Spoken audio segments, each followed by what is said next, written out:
Hi నమస్తే, నేను మీ Rapalli Bhaskar advocate. చాలా మంది పూర్వీకులకు సంబంధించినటువంటి ఒక ఆస్తిని అంటే ఒక భాగస్తుడు కొనుగోలు చేసుకోవాలి. ఇట్లా కొనుగోలు చేసేటప్పుడు ఏం జాగ్రత్తలు తీసుకోవాలనేది చాలా మంది అడుగుతారు.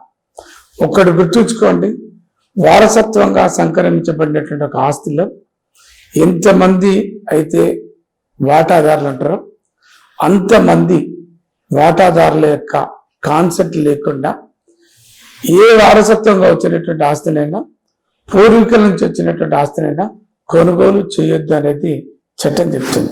4 అన్నదమ్ములకి వారసత్వంగా వచ్చినటువంటి ఒక ఆస్తి ఉందనుకోండి, దాన్ని ఒక వ్యక్తి లేకుండా 3 దగ్గర మనం కొనుగోలు చేస్తే ఆ తర్వాత అతను వచ్చి నా వాటా అక్రమంగా మారిందని, మిగతా 3 అమ్మిందని, ఇది సేల్ డీడ్ క్యాన్సిల్ చేయమని దావాలు వేసే ప్రమాదం ఉంది, రికవరీ చేసేటటువంటి ప్రమాదం ఉంది.